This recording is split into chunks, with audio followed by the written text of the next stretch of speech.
সময়টা ডিসেম্বরের মাঝামাঝি, কাকডাকা ভোর। চারিদিক কুয়াশায় আচ্ছন্ন, ধোঁয়াশে পথ প্রান্তর আচ্ছন্ন প্রকৃতি। স্পষ্টভাবে কিছুই দেখা যাচ্ছে না। এই কুয়াশাচ্ছন্ন দিনে পিচঢালা পথে হাতে হাত রেখে এগিয়ে যাচ্ছে একজোড়া চড়ুই। মেয়েটি ভীষণ উৎসাহিত হয়ে হাত নেড়ে নেড়ে কথা বলছে। যুবক ছেলেটি তার নিচে চোখের অটল দৃষ্টি নিবদ্ধ করে রেখেছে মেয়েটির উপর। মন্ত্রমুগ্ধ হয়ে আগ্রহী শ্রোতার মতো শুনছে প্রেয়সীর কথা। মেয়েটি হঠাৎ খোশ গল্প থামিয়ে ছেলেটির হাত ধরে বলে, আচ্ছা, আমরা বিয়ে কবে করব?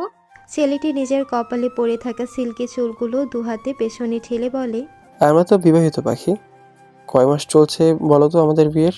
মেয়েটি হাত দিয়ে মাছি তাড়ানোর ভঙ্গিমা করে বলে, আরে ধুর, ওটা বিয়ে হলো নাকি? গ্রামের লোক ধরে বেঁধে বিয়ে দিয়ে দিল। নিজের বিয়েতে যদি কোমর দুলিয়ে নাচতেই না পারি তাহলে কিসের বিয়ে? তাছাড়া আমার ফিলই হয় না আমি বিবাহিতা। এখন মনে হচ্ছে আমি প্রেম করছি, হাজবেন্ডের সাথে নয়, প্রেমিকের সাথে বের হয়েছি আমি পরিবারকে লুকিয়ে। ছেলেটি নীলসে মনি চকচক করে উঠল, ঠোঁটে দুষ্টু হাসি টেনে বলে, তা আমি আপনাকে কিভাবে ফিল করতে পারি আপনি বিবাহিতা? কি করে প্রমাণ করব আমি আপনার হাজবেন্ড? ইনডিরেক্টলি আদর চাইছেন আমার কাছে। মেয়েটি নিজের মধ্যকার দূরত্ব ঘুচিয়ে ছেলেটির কাছে এসে দাঁড়িয়ে চোখে চোখ রেখে বলে, না, ডিরেক্টলি চাইছি। আচ্ছা, হঠাৎ আদর চাইছেন যে, কি ব্যাপার? আরে, আজ আপনি আদর দিবেন, কাল আমি প্রেগনেন্ট হব। আব্বুর সামনে প্রেগনেন্সি রিপোর্ট ধরে বলবো, আব্বু তোমার নাতি নাতনি আসছে। আর দেরি না করে আমাকে আমার সুইট কিউট হাবির কাছে পাঠিয়ে দাও। ছেলেটি নিজের ভুবন ভোলানো হাসি দিয়ে মেয়েটির কোমর জড়িয়ে কাছে নিয়ে বলে, ইস, এতটুকু মেয়ে এত পাগলামি করেন কেন? আমাকে যে সিরিয়াস করছেন, আমাকে সামলাতে পারবেন আপনি? আগে আপনি বড় হয়ে নেন। এখনো তো 18 হয়নি। হয়নি তো কি হয়েছে, কয়েক মাস পরই তো হবে। তাহলে আদরটা না হয় কয়েক মাস পরের জন্য তোলা থাকুক। এখন আপনি ঈশ্বরীতে ফোকাস করেন। ডাক্তার হতে হবে না আপনাকে। মেয়েটির অতিরিক্ত উত্তেজিত হয়ে গেলে ছেলেটির গলা জড়িয়ে বলে, হ্যাঁ, আমি ডক্টর হব তো আপনার মতো। আপনার মেডিকেল কলেজে অ্যাডমিশন নেব, তারপর আপনি আমার টিচার হবেন। ইস, কি দারুণ না ব্যাপারটা! My psycho husband is rude teacher. আহা। ম্যাডাম, আমার কলেজে অ্যাডমিশন নিতে হলে তো আপনাকে প্রচুর পড়তে হবে। আমি হাজব্যান্ড হিসেবে খুব সফট হলেও টিচার কিন্তু খুব রোর। একটু ভুল হলেও ছাড় পাবেন না। ডাক্তারদের সামান্যতম ভুল হতে নেই। মেয়েটি কাঁদো কাঁদো মুখে বলে, আপনি আমায় বকা দিতে পারবেন? বুক কাঁপবেন না? ছেলেটি নির্বিকার ভঙ্গিতে উত্তর দেয়, না, পড়াশোনার সাথে নো কম্প্রোমাইজ। আপনি আমাকে একদম ভালোবাসেন না। আমি রনককেই বিয়ে করে নেব। আপনাকে বলবো না আমার বিয়ের কথা চলছে যে। ছেলেটির চমকে উঠে অবিশ্বাস্য কণ্ঠে বলে, এই রুনাককে, এই ঝামেলা কোথা থেকে টপকে পড়লো? মেয়েটা নিজেকে দমিয়ে রাখতে পারে না, ছেলেটাকে শক্ত করে জড়িয়ে কেঁদে দেয়। ও আমার ফুপির ছেলে। আব্বু চাচু তার সাথে আমার বিয়ে দিবে বলে ঠিক করেছেন। দাদুর নাকি ইচ্ছে ছিল আমার সাথে রনকের বিয়ে দেওয়ার। সায়র মিষ্টির মাথায় হাত বুলিয়ে দিতে দিতে বলে, এসব কবে থেকে চলছে তোতা পাখি? আপনি আমাকে আগে বলেননি কেন? এই ছোট্ট বুকে এত বড় কথা জমিয়ে রেখেছেন। মিষ্টি সায়রের বুকে নাক ঘষে বলে, কি করে বলবো? আপনি তো খুব বিজি, কিছুদিন ধরে এত খাটাখাটি করছেন, এত এত রোগী দেখা, কলেজে ক্লাস নেওয়া, আবার দাদি অসুস্থ, অফিসের কাজও দেখতে হচ্ছে। এত প্রেশারের মধ্যে আমি আরো প্রেশার কি করে দিই আপনাকে? সায়রের বুকে প্রশান্তির ঢেউ খেলে যায়, মুখে তার প্রাপ্তির হাসি। মেয়েটা এত দূরে ভেবে ফেলেছে। মিষ্টিকে আরো শক্ত করে জড়িয়ে ধরে বলে, আমার ছোট্ট তোতা পাখিটা বড় হচ্ছে। গড়ে তোলার সময় এসে গেলে মনে হচ্ছে। সমস্যা নেই পাখি, আপনি ভয় পাবেন না। আমি আছি তো, সব ঠিক করে দেব। এই রনককে আমার একদমই সহ্য হয় না, খালি লুচ্চামি করে। একা পেলেই খারাপভাবে ছুঁয়ে দিতে চায়। ছোটবেলায় একবার এসেছিল আমার, তখন আমাকে মলেস্ট করার চেষ্টা করেছিল। এখন তো আমার বাসায় এসে বসে আছে। কবে বিদায় হবে আমি জানি না, সারাক্ষণ ভয়ে থাকি আমি। বাড়ি কাউকে বোঝাতে পারছি না আমার অবস্থাটা। আমি বাড়ি যাব না, আমি আপনার সাথে যাব। আমায় নিয়ে চলুন প্লিজ। মিষ্টির ভয় জড়িত কথা শুনে সায়রের শান্ত মেজাজ এখন তুঙ্গে, রাগতার আকাশচুম্বী। মিষ্টিকে শক্ত করে চেপে ধরে বলে, কি করেছে ওই রাস্কেলটা আপনার সাথে? আমাকে বলুন। সায়রের গভীর গলা শুনে মিষ্টি বুঝতে পারে সায়র রেগে বোম হয়ে আছে। এই নীল চোখা লোক তার সামনে যতটা কোমল চিত্তের, অন্যদের সামনে ততটাই কঠিন। রাগলে তার দিন দুনিয়ার হুঁশ থাকে না। তার বিষয়টা যদি মিষ্টিকে ঘিরে হয় তাহলে তো কথাই নেই। মিষ্টি ভয়ে ভয়ে বলে, একদিন শাড়ি পরেছিলাম, তখন ওই কুত্তাটা আমার শাড়ি ভেদ করে কোমর জড়িয়ে ধরেছিল। ওর খারাপ স্পর্শ পেয়ে আমি ভয়ে কেঁপে উঠেছিলাম। ছোটাছুটি করার চেষ্টা করে নখ দিয়ে আমার পেটে গভীর ক্ষত করেছিল। ভাইয়া চলে আসার সুবিধা করতে পারেনি। আমি ছোট ছিলাম, তাই বুঝতেও পারিনি আর কাউকে কিছু বলতেও পারিনি। দীর্ঘদিন পর শরীর থেকে দাগটা চলে গেলেও সেই ভয়ঙ্কর দিনটা আমি আর ভুলতে পারিনি। মিষ্টি নিজের কথা শেষ করে হাউমাউ করে কেঁদে ওঠে। সায়র দাঁতে দাঁত চেপে বলে, ওর হাতটা ভেঙে দিই, যে হাতে আমার প্রিয়সীকে খারাপভাবে ছোঁয়ার চেষ্টা করেছে। আমার ফুলের দিকে খারাপ দৃষ্টি দেওয়ার জন্য ওকে সারা জীবনের জন্য দৃষ্টিহীন করে দিই, নাকি একবারে প্রাণটাই নিয়ে নিব? আরবি কল্পনা থেকে বেরিয়ে আসে আয়াসের চিৎকারে। আজ সাউদা তুলির বিয়ে। কিছুক্ষণ আগে আরবি একটা খারাপ পরিস্থিতির শিকার হয়েছে। বিয়েবাড়ির হট্টগোলের মাঝে কেউ একজন তাকে বাজেভাবে স্পর্শ করেছে। এত মানুষের মাঝে আরবি বুঝতে পারিনি কে ছিল। রুমে এসে আয়াসকে পুরো ঘটনাটা জানাতেই আয়াস ক্ষেপে যায়। আরবি কিছুতেই আয়াসকে থামাতে পারছিল না। আরবির কানে আয়াসের কথাগুলো বেজে চলেছে। ওই রাসেলকে খুঁজে বের করে ওর হাতটা ভেঙে দেয়, যে হাতে আমার প্রেয়সীকে খারাপভাবে ছোঁয়ার চেষ্টা করেছে। আমার ফুলের দিকে খারাপ দৃষ্টি দেওয়ার জন্য ওকে সারা জীবনের জন্য দৃষ্টিহীন করে দেয়, নাকি একেবারে প্রাণটা নিয়ে নেব? আরবি স্তম্ভিত হয় আয়েশের কথা শুনে।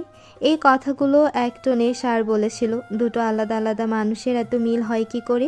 এটাও কি করে সম্ভব যে তাদের চিন্তা ভাবনাও সব এক হয়? আরবিকে গভীর ভাবনায় দেখে আয়েশ ভ্রুকুচকে জিজ্ঞেস করে। কি ভাবছ? আরবি লম্বা একটা শ্বাস নিয়ে বলে, আর সে তো বাড়াবাড়ি করার কিছু নেই। বিয়েটা আগে মিটে যাক, বড়রা সব চলে যাক, তারপর ওই বান্দাকে দেখছি আমি মনে হয় গেস করতে পারছি বেড়া কে। আপনি এত হাইপার হয়ে বিয়েবাড়ির মহল নষ্ট করবেন না। আরবির কথা শুনে আয়েশের রাগ হয়। রাগ কন্ট্রোল করতে না পেরে দেয়ালে দুটো ঘুষি মেরে বলে, কেন ইমাজিন আমার কি পরিমাণ রাগ হচ্ছে? আমার বউকে আমার নাকের ডগায় বসে। আয়াস, আরবির শান্ত কণ্ঠে আয়াস থেমে যায়। বড় বড় শ্বাস নিয়ে দুই হাত প্রসারিত করে আরবিকে উদ্দেশ্য করে বলে, বুকটা জ্বলছে তো, কাছে এসে একটু ঠান্ডা করে দাও। আরবি মৃদু হেসে আয়াসকে শক্ত করে জড়িয়ে ধরে। আয়াসের পায়ের উপর দাঁড়িয়ে চটপটে হাতে শেরওয়ানির দুটো বাটন খুলে ঠোঁট দাবিয়ে কয়েকটা চুমু খায়। শান্ত হন মন্ত্রী মহোদয়, আপনার এই তেজি রূপ আমার সহ্য হচ্ছে না। আয়াস হাসে। পরমা সুন্দরী স্ত্রীর সান্নিধ্য পেয়ে রাগ তার ঠান্ডা হয়। দুহাতে স্ত্রীকে বুকে জড়িয়ে কপালে চুমু খেয়ে বলে, তুমি আমার জীবনের সব থেকে বড় প্রাপ্তি চান। I love you so much. তখনই আরবির ফোন ঝংকার তুলে বেজে ওঠে। আরবি আয়াসকে দূরে ঠেলে বলে, যেতে হবে জনাব, বাইরে বিয়ে চলছে আর আমি হাজবেন্ড নিয়ে রুমে দরজা বন্ধ করে বসে আছি। ইস, ঋষি আমাকে আজ পচিয়ে মারবে। আরবির কথায় আয়াস হুহা করে হেসে ওঠে। বিয়েবাড়ির হট্টগোলে আরবি ছাড়া কেউ তার মুক্ত ছাড়া হাসির সাক্ষী হয় না। এই শুনছো, আবার কবিতার শব্দ হবে নাকি কবিতা হবে? আবার গল্পে তুমি কি আমার প্রেমিকা হবে নাকি আফসোস হবে? বলো। আবিরের এহেন প্রণয় মিশ্রিত বাক্য কর্ণগোচর হতেই বৃষ্টি থমকে যায়। শব্দটার অর্থ বোধগম্য হতে মস্তিষ্ক অচল হয়ে পড়ে বৃষ্টির। আবিরকে একগুচ্ছ লাল গোলাপ হাতে দেখে যেন শ্বাস নিতেও ভুলে গেছে। বৃষ্টির এহেন প্রতিক্রিয়ায় মৃদু হাসে আবির। বৃষ্টির মুখের সামনে তুড়ি বাজিয়ে বেকুল হয়ে বলে, কি হলো, কিছু বলো। বৃষ্টি চোখ বড় বড় করে আবিরের দিকে তাকায়। হাতের উল্টো পিঠ আবিরের কপালে ছুঁয়ে অবিশ্বাস্য কণ্ঠে বলে, আপনি কি অসুস্থ? মাথাটাতে খারাপ হয়ে গেল নাকি? আবির বৃষ্টির হাতটা মুঠোয় নিয়ে বুকে চেপে বলে, আমি একদম সুস্থ নেই, গুরুতর আহত। মন মস্তিষ্ক জুড়ে একজনের বসবাস। আমি শান্তিতে শ্বাস নিতে পারছি না। রাতের ঘুম হারাম হয়ে গেছে। চারিদিকে তাকে দেখতে পাচ্ছি, বলতে পারো হ্যালুসিনেশন হচ্ছে। বৃষ্টি আটকে ওঠে আবিরের কথা শুনে। ওর মাথা থেকে বেরিয়ে গেছে আবির এতক্ষণ তাকে প্রেম বাক্য শোনাচ্ছিল। এখন তার মস্তিষ্ক জুড়ে চলছে আবিরের অসুখের কথা।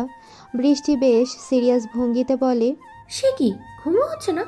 ঘুম না হলে তো সমস্যা। আমার ঘুম 1 মিনিট কম হলেই তো আমি পাগল হয়ে যাই। আমার মনে হয় আপনার ডাক্তার দেখানো উচিত, নাহলে রোগটা চরম পর্যায়ে এসে যেতে পারে। শেষে দেখা গেল আপনি পাগল বনে একদম বনে জঙ্গলে ঘুরে বেড়াচ্ছেন। ইস, কি একটা ব্যাপার হবে। তার না কুচু আরিয়ান আবির চৌধুরী পাগল হয়ে গেছে। আমার এই রোগ সারাতে কোনো ডক্টর পারবে না। আমাকে আরোগ্য শুধু তুমি করতে পারো চঞ্চলাপুরী। তোমাকে না এই না কুচু আরিয়ান আবির চৌধুরী শুধু পাগল হয়ে বনে জঙ্গলে ঘুরে বেড়াবে না, তার প্রাণ নিয়েও টানাটানি হতে পারে। আবিরের কণ্ঠে আকুতি ভরা বাক্য শুনে বৃষ্টির শরীরে কম্পন ধরে গেছে। সে এতটাও অবুঝ নয়। সে তাকে একটা ছেলে ইনডাইরেক্টলি ভালোবাসার কথা বোঝাতে চাইছে আর সে বুঝবে না।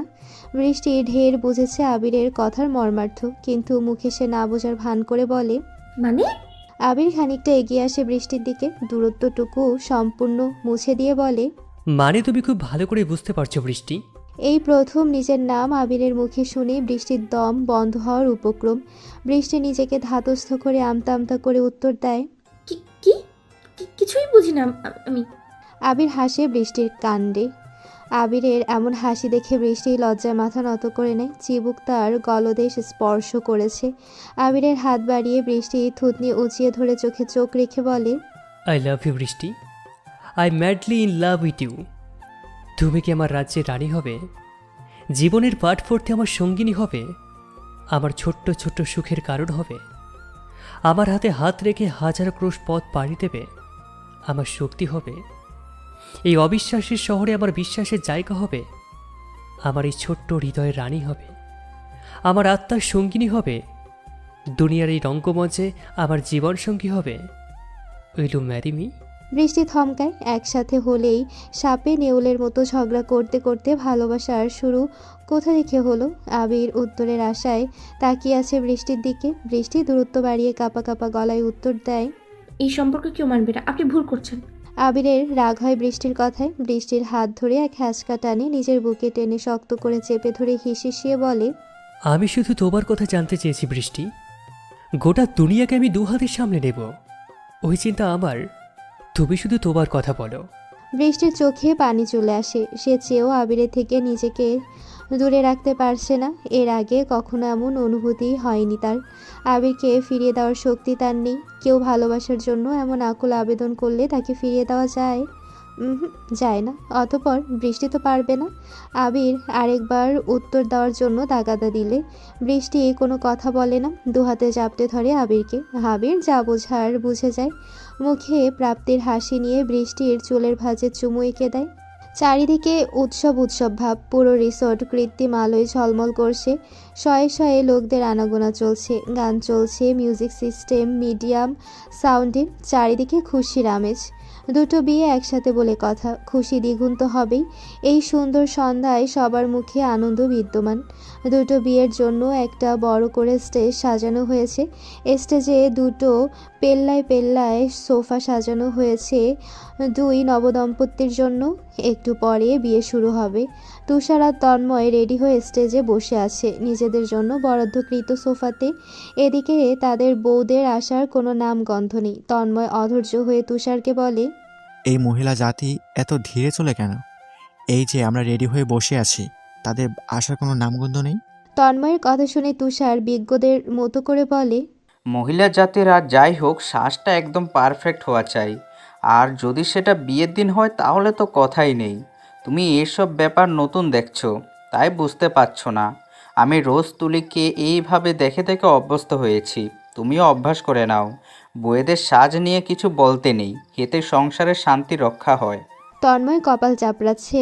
তার আর কত কি দেখতে হবে খেয়ে জানে। দুজনের কথার মাঝে আয়াস এগিয়ে আসে স্রোতকে কোলে নিয়ে। স্টেজের আশেপাশে ভালো করে দেখে নেয়। স্টেজের নিচে দাঁড়িয়ে তন্ময়কে উদ্দেশ্য করে বলে, এই যে শালাবাবু, আমার বউকে দেখেছো?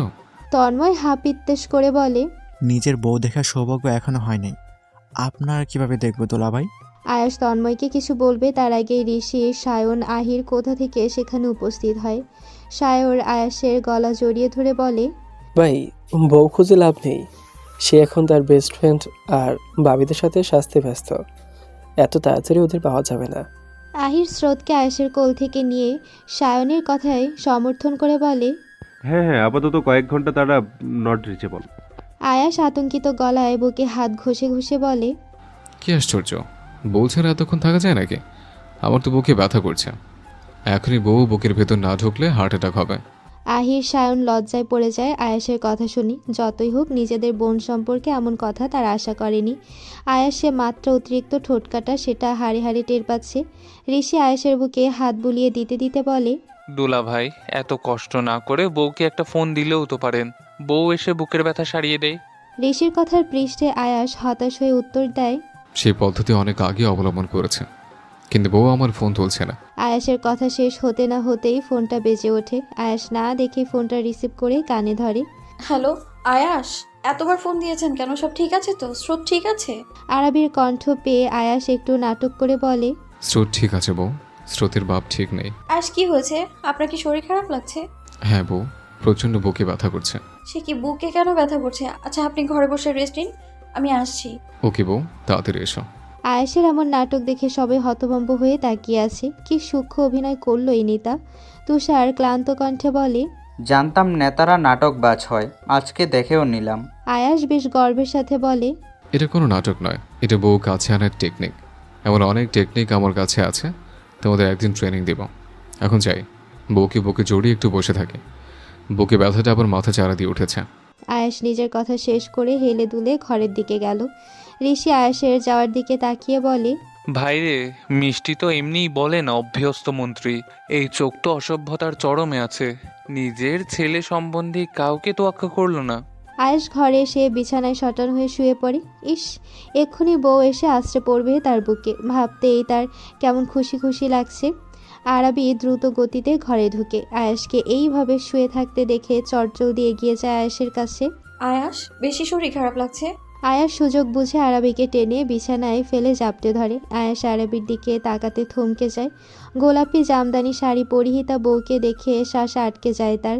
আরাবির কাজল কালো চোখে তাকিয়ে বুড়ো আঙ্গুল দিয়ে ঠোঁটে স্লাইড করতে করতে খোল লাগা কণ্ঠে বলে, আমি জানতে চাই আমার বউর খোপার ফুল কে পড়িয়েছে, আমার হক কে মেরেছে জানতে চাই। আপনি এতক্ষণ নাটক করছিলেন? আপনার বুকে কোনো ব্যথা ট্যাথা করছে না তাই তো? এত নাটকবাজ কেন আপনি? জানেন আমার কত টেনশন হচ্ছিল। আয়াস হাসে আরাবির বুকের খাজে মুখ ডুবিয়ে লম্বা শ্বাস টেনে বলে, বউ, ভীষণ মিস করছিলাম তোমাকে।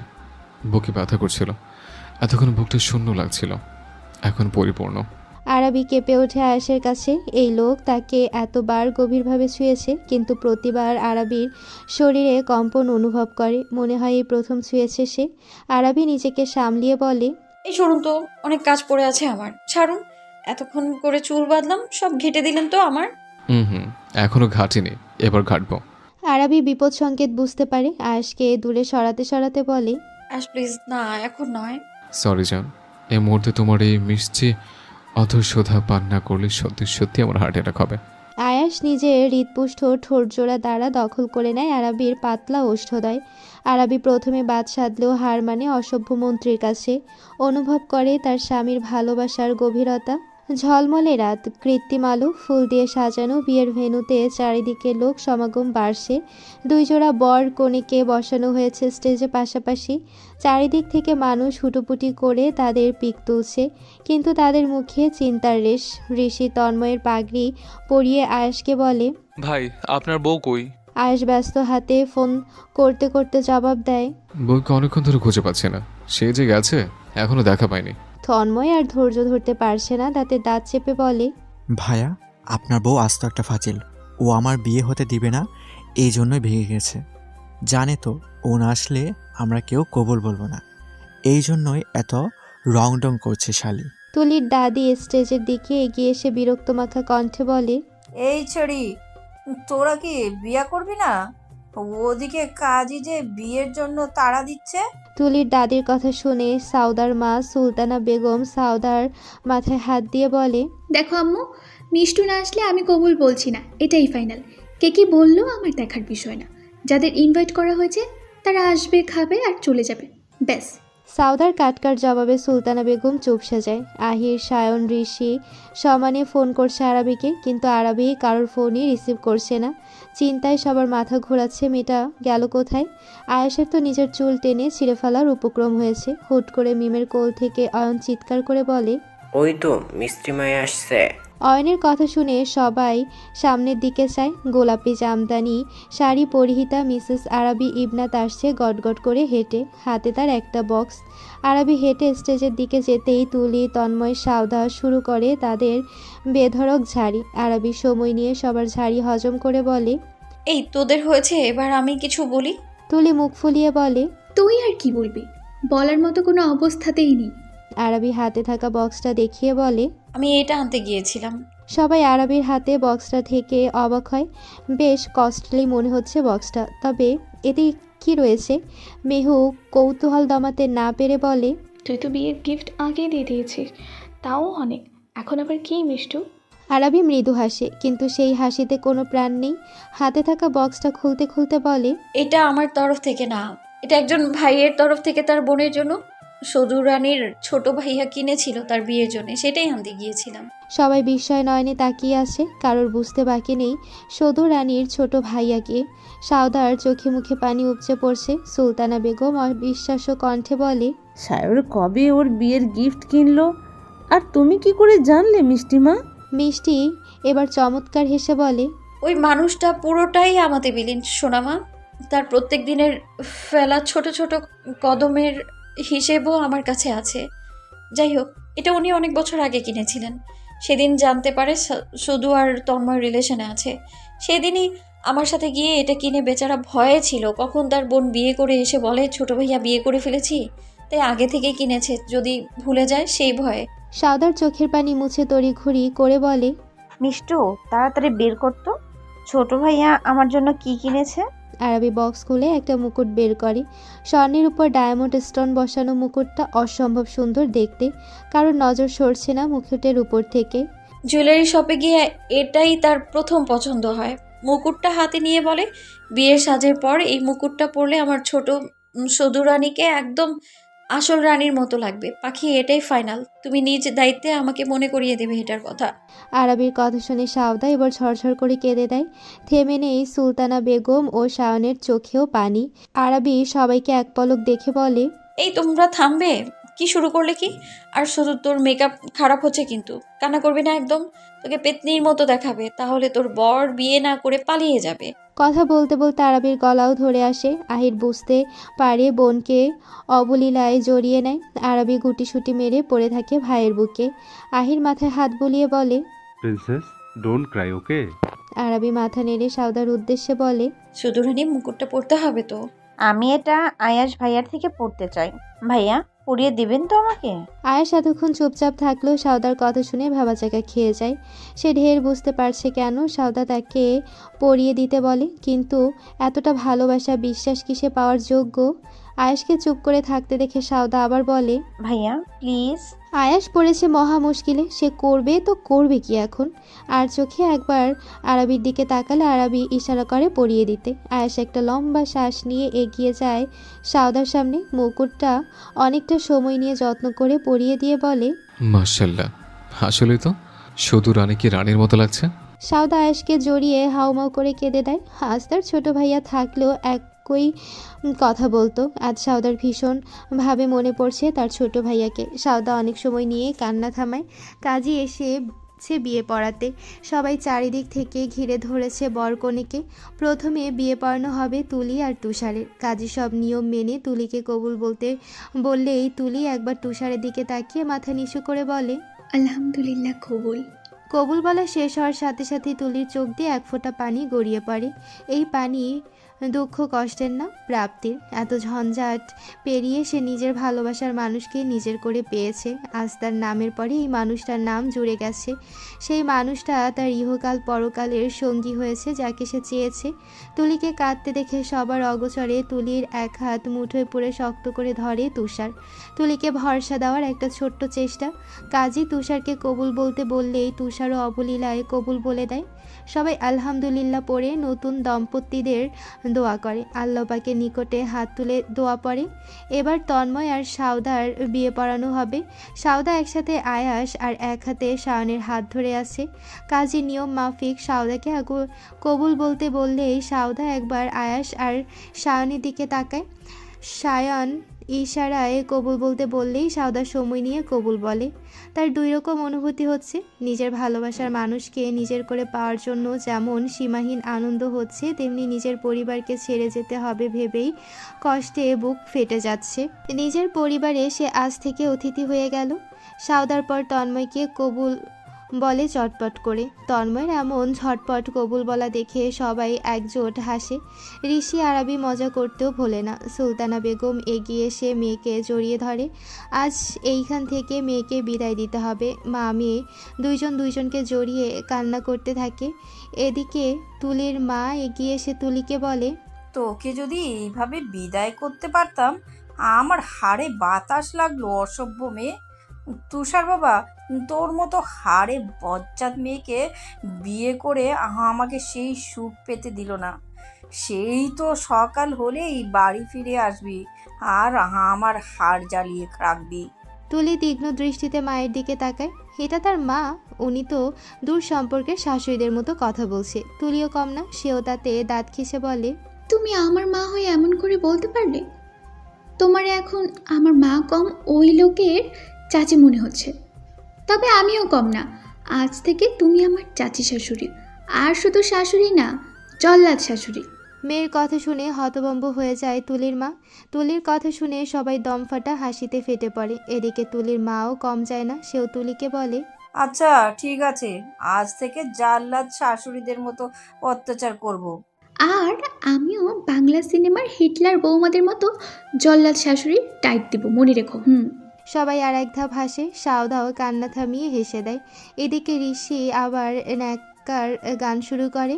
ভাই, আমার বিয়ে কবে হবে? আমার সব বন্ধুদের বিয়ে হয়ে গেল, উপরবেলা আমারে চোখে দেখে না কেন? আরাবি ঋষির মাথায় গাঁটটা মেরে বলে, তোরে বিয়ে করতে না করছে কে? বিয়ে কর না তোর ওই তাকে। আরাবির কথা শুনে ঋষি হাত দিয়ে মাছি তাড়ানোর ভঙ্গিমা করে বলে, আরে এই মুহূর্তে ফাইজাকে বিয়ে করা মানে জীবন নাশ ভাই। আগে বড় হোক, ম্যাচুরিটি আসুক। আমি আয়েশ ভাইয়ের মতো নাচতে নাচতে নিজের ঘরে সাইক্লোন আইলাকে আনতে পারি না। আরাবি কটমট করে চায় ঋষির দিকে। ঋষি ডোন্ট কেয়ার ভাব নিয়ে মুখ ভেঙচি দেয়। আয়েশ ঋষির কথার পিঠে বলে, ঠিক বলছো ভাই, আমার মতো ভুল করো না। আমি তো নিজের হাতে নিজের কফিনের শেষ পেরেকটা ঠুকেছে। আয়েশের কথা শুনে সবাই আর এক ধাপ হাসে। আরাবি আয়েশের কটমট করে তাকিয়ে তাকিয়ে স্টেজ থেকে গটগট করে হেঁটে চলে যায়। এই রে, ঝাঁসির রানী খেপে গেছে, আজ ঘরে ঢুকতে দিলে হয়। আমি আসি গাইস, বউ রাগ ভাঙানোর এখন ফরজ হয়ে গেছে। তন্ময়, তন্ময়, তুষার, দেখে নাও, আমার মতো অবস্থা গুড় তাড়াতাড়ি তোমাদের হতে চলেছে। জরুকা গোলাম হওয়ার প্রস্তুতি নাও, এতে সংসারের শান্তি বজায় থাকে। আয়েশ নিজের কথা শেষ করে হাঁটতে থাকে আরাবির পিছু পিছু। আয়েশ চলে যেতেই সবাই আবার অট্টহাসিতে ফেটে যায়। আরাবি এদিকে রাগে গজগজ করতে করতে নিজেদের রুমে চলে যায়। দরজা বন্ধ করে নিলেই আয়াস নিজের হাত দিয়ে আটকিয়ে দেয়। দাঁত দিয়ে একটা গোলাপ চেপে ধরে আছে নাটকীয় ভঙ্গিতে। আরাবি আয়েশকে কিছু বলতে যাবে তার আগেই আয়াস রুমে প্রবেশ করে দরজা আটকিয়ে দেয়। দাঁত থেকে ফুলটা নিয়ে আরাবির দিকে বাড়িয়ে বলে, ওহ মেরে জান, এত রাগ করে না তো। ইয়ে লিজিয়ে ফুল আপকে লিয়ে। আরাবি ফুলটা আয়েশের মুখে ছুঁড়ে মেরে বলে, নেহি চাহিয়ে। আরে ধুর, আমি কেন হিন্দি বলছি? এই আপনি রুম থেকে বেরোন তো, আপনার রুমে কোনো জায়গা নেই, যান। আয়াস আরও কয়েক কদম এগিয়ে এসে আরাবির শরীর ছুঁই ছুঁই অবস্থায় দাঁড়িয়ে বলে, আমি তোমাকে ছেড়ে কোথায় যাবো মাই লাভ? তোমাকে ছাড়া তো আমার শ্বাসই চলবে না। আরাবি এক হাতে আয়েশের কলার চেপে ধরে হিসিয়ে বলে, কেন আমাকে বিয়ে করে না আপনি নিজের কফিনের শেষ পেরেক ঠুকেছেন? তাহলে আবার আমার কাছে কি? আরাবি এত কাছে আসায় আয়াসের সুবিধা হয়। আরাবির নাকে আলতো করে কামড় দিয়ে বলে, রাগের চোটে নাক তো লাল হয়ে গেছে, খেয়ে ফেলতে ইচ্ছে করছে তো। আরাবি স্তব্ধ হয়ে গেছে। কোথা থেকে কোথায় চলে গেল এই অসভ্য মন্ত্রী? আরাবি হাত দিয়ে আয়েশকে দূরে সরানোর চেষ্টা করলে আয়েশ আরাবির কোমর জড়িয়ে শূন্যে তুলে গলায় মুখ গুজে দেয়। তার অবাধ্য হাত বিচরণ করছে আরাবির শরীরে। আরাবি কেঁপে ওঠে আয়েশের অবাধ্য স্পর্শে। দুহাতে মুঠ করে ধরে আয়েশের চুল। আয়েশ কি করছেন? কি ছাড়ুন। আয়েশ আরাবির কানের কাছে মুখ নিয়ে ফিসফিসিয়ে বলে, ছাড়ার জন্য ধরিনি। তোমার এই রাগের রক্তিম হওয়া রূপ আমাকে রীতিমতো সিরিয়াস করেছে। আমার অবস্থা করুণ হচ্ছে। এই অবস্থায় তোমাকে ছেড়ে দেব এতটা ভদ্রলোক আমি নই জান। You know very well. So আমাকে ডিস্টার্ব করো না, ওকে? আরাবি আর কিছু বলতে পারে না। অস্ফুট স্বরে আওড়ালো, আল্লাহ বাঁচাও। গভীর নিশীথ রাতের অন্ধকার দূর হয়েছে কৃত্রিম সজ্জায়। আলো আধারের এই আচ্ছাদন চারপাশে। ফুলের সুগন্ধে মৌমু করছে পুরো রিসোর্ট। বিয়ের সম্পন্ন হতে আত্মীয় স্বজনের এবং বাড়ির মুরব্বীরা চলে গেছে বাসায়। রিসিপশন হবে যার যার বাড়িতে, তাই বাড়ির লোক চলে গেছে। আয়োজন করতে রয়ে গেছে দুই দম্পতি আর ছোটরা। নতুন দম্পতির বাসর এই রিসোর্টের 2 লাক্সারিয়াস সুইটে হবে। ইতিমধ্যেই 2জন কনেকে যার যার বাসর ঘরে ঢুকিয়ে দেওয়া হয়েছে এবং বর দুটো বাসর ঘরের সামনে অসহায়ের মতো দাঁড়িয়ে আছে। তাদেরকে ঢুকতে দেওয়া হচ্ছে না। আরবি আর ঋষি ঠায় দাঁড়িয়ে আছে দুটো বাসর ঘরের সামনে। সবাই দাঁড়িয়ে দাঁড়িয়ে ওদের কাণ্ড দেখছে। আহির সায়ন তাদের ছেড়ে দিতে বলছে, কিন্তু তাদের কথা কেউ শুনছে না। তাই আহির সায়ন না পেরে নিজেদের ঘরে চলে গেছে। আর যাই হোক, ছোট বোনের বাসর ঘরের সামনে বড় ভাইদের দাঁড়ানোটা দৃষ্টিকটু লাগে। কিপটুস তন্ময় আর ধৈর্য ধরতে পারছে না। আরবির দিকে তাকিয়ে হিসিয়ে বলে, শালে এত ঝঞ্ঝাটা পেরিয়ে এত খরচ করে বিয়ে করলাম, এখন বউয়ের কাছে যাওয়ার জন্য তোদের টাকা দিতে হবে কেন? হোয়াই? যা হয়তো যা, ফুট। তন্ময়ের তারামার্কা কথা শুনে আরবি তেলে বেগুনে জ্বলে ওঠে। এই কিপটা কদু, তুমি বাসর ঘরে ঢুকবা, ঘর সাজানো টাকা দিবা না? সাজানো ঘরে বউ নিয়ে ঠাস করে দরজা বন্ধ করে দিবা, আমরা তাই মেনে নিব? আমাদের একটা হক আছে না? তাছাড়া কত কষ্ট করে সাজিয়েছি জানিস? কত টাকার ফুল আর মোমবাতি আছে জানিস? বেলুনে ফু দিতে কষ্ট করতে হয়েছে কত, কোনো ধারণা আছে তোর? ঋষি ও আরবির কথা রেশ টেনে বলে, আর সব টাকা আমরা দুটো যে খরচ করেছি বাসর ঘর যেতে হলে আমাদের দাবি পূরণ করো, না হলে এই বাসর ঘর যে লক হয়ে আছে না, আর আনলক হবে না। এইখানেই বসে মশা মারো। হ্যাঁ। তুষার শান্ত চোখে চেয়ে দেখছে এই শালক শালিকাদের। এরা যে এত সহজে ছেড়ে দিবে না সেটা দিব্যি বুঝতে পারছে। সাথে আরও কয়েক কট যোগ দিয়েছে। কি একটা অবস্থা! তার নিজের ভাই বোনও এই দলে যোগ দিয়েছে। কিন্তু বাসর করে যদি তাড়াতাড়ি না যায়, পরবর্তীতে তুলি তাকে লাথি দিয়ে বের করে দিবে। ইস, মা নিজ্জত সব যাবে। তার চেয়ে এরা যা দাবি করছে তাই মেনে নেওয়াই ভালো। দেখো শালেক শালিকাগণ, তোমাদের দাবি আমার কাছে 50,000 তো? ওকে ফাইন, আমি দিয়ে দিচ্ছি। শালিকা, তোমার অ্যাকাউন্ট নাম্বার বলো, আমি আমার অ্যাকাউন্ট থেকে ট্রান্সফার করছি। তুষারের কথা শুনে আন্দোলনকারীরা খুশি হয়। তুষার সত্যি সত্যি আরবির অ্যাকাউন্টে 50,000 ট্রান্সফার করে। তন্ময় ব্যথিত নয়নে তুষারের দিকে চায়। এখন তাকেও দিতে হবে। আয়েশ এগিয়ে এসে আরবিকে বলে, আরও ছেড়ে দাও না বেচারাকে। আরবি কটমট করে চায় আয়েশের দিকে। বইয়ের এমন ভয়ঙ্কর চাহনি দেখে আয়েশ সবার পেছনে গিয়ে দৃষ্টির আড়াল হয়। আরবি এবার তন্ময়ের দিকে তাকিয়ে দাঁতে দাঁত চেপে বলে, ওরে জনমের কিপটা রে, তুই কি টাকা দিবি নাকি তোর বাসর ঘরে চাবি আমি সুইমিং পুলে ফেলবো? কোনটা? সারা রাত আমি এইখানে দাঁড়িয়ে থাকতে পারবো না। আরবির ভয়ঙ্কর রূপ দেখে তন্ময় শুকনো ঢোক গেলে কাপা কাপা হাতে ফোনটা বের করে বলে, কুল এয়ার দিচ্ছি। নিজেদের দাবি পূরণ হয়ে যাওয়ায় সবাই বিজয়ের হাসি দেয়। তন্ময় আর তুষারকে তাদের বাসরের চাবি স্থানান্তর করে সবাই নিজ নিজ রুমে চলে যায় ভদ্র বাচ্চাদের মতো।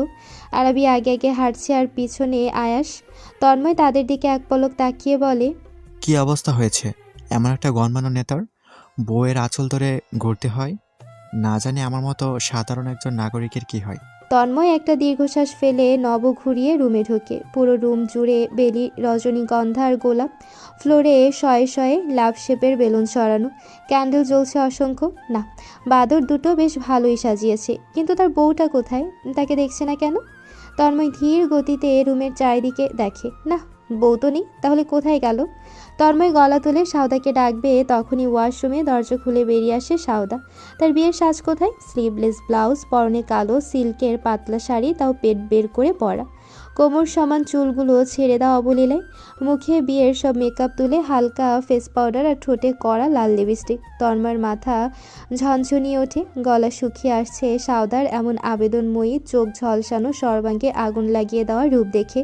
না, এখনই গলাটা না ভেজালেই নয়। তন্ময় তাড়াহুড়া করে বেডসাইড টেবিলের উপর থেকে দুধের গ্লাসটা নিয়ে ঢক ঢক করে অর্ধেক খেয়ে নেয়। সাউদা হাসে তন্ময়ের এমন রিয়াকশন দেখে। ধীর পায়ে এগিয়ে আসে তন্ময়ের দিকে। সাউদা যত এগিয়ে আসছে তন্ময়ের হার্ট তত দ্রুত বিট করছে। সাউদা এগিয়ে এসে একদম তন্ময়ের গা ঘেঁষে দাঁড়ায়। কানের কাছে মুখ নিয়ে ফিসফিসিয়ে বলে, আমাকে এতদিন ধরে নির্লজ্জ মার্কা কথা বলে জ্বালানোর জন্য ছোট্ট একটা প্রতিশোধ বেবি। সাউদা নিজের কথা শেষ করে তন্ময়ের থেকে সরে আসতে চায়, কিন্তু চাইলে কি সব সম্ভব? তন্ময় সাউদার মেদহীন লতানো উন্মুক্ত কোমর জড়িয়ে আটকে নেয়। সাউদার চুলে এক সাইড সরিয়ে ঠোঁট দাবিয়ে ঘাড়ে পরপর কয়েকটা চুমু খায়। সাউদা কেঁপে ওঠে তন্ময়ের এমন অবাধ্য স্পর্শে। তন্ময় সাউদাকে আরেকটু চিপকে ধরে নিজের সাথে। সাউদার কানের লতিতে একটা চুমু দিয়ে ফিসফিসিয়ে বলে, you know very well babe, আমি মোটেও ভদ্রলোক নই। আমাকে এইভাবে সিরিয়াস করা তোমার মোটেও উচিত হয়নি। ভেবেছিলাম আজকে দিনটা ছাড় দেব, যেহেতু আজকে তুমি প্রচুর টায়ার্ড, কিন্তু তুমি নিজেই সে রাস্তা বন্ধ করে নিয়েছো। নিজেকে এভাবে আমার মতো নির্লজ্জের সামনে পেশ করে কষ্ট পেলেও আমার কিছু করার নেই। তন্ময় আর কিছু না বলে সাউদাকে ধাক্কা দিয়ে ফুলের পাপড়ি বিছানো বেডে ফেলে। রুমের সমস্ত ক্যান্ডেল নিভিয়ে একটু একটু করে এগিয়ে আসে সাউদার দিকে। একে একে নিজের ওয়াচ, ব্রেসলেট, শেরওয়ানি সব খুলে ছুঁড়ে ফেলে।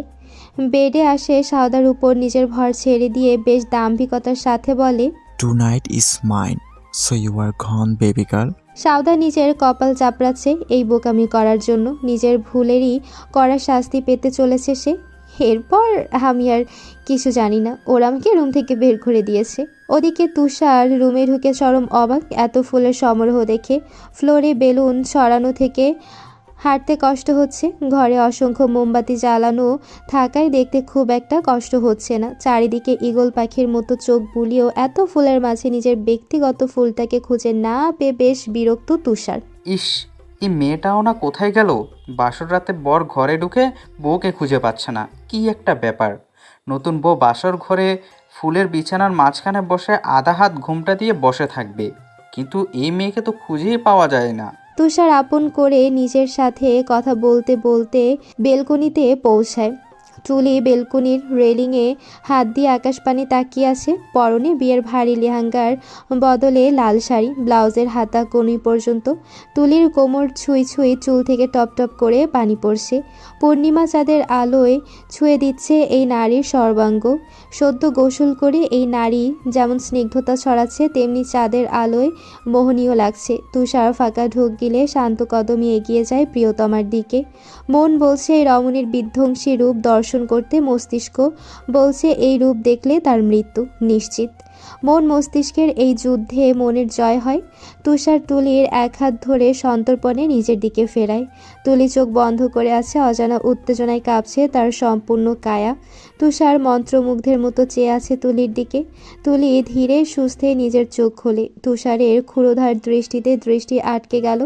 লজ্জায় মিয়ে যায় তুলি।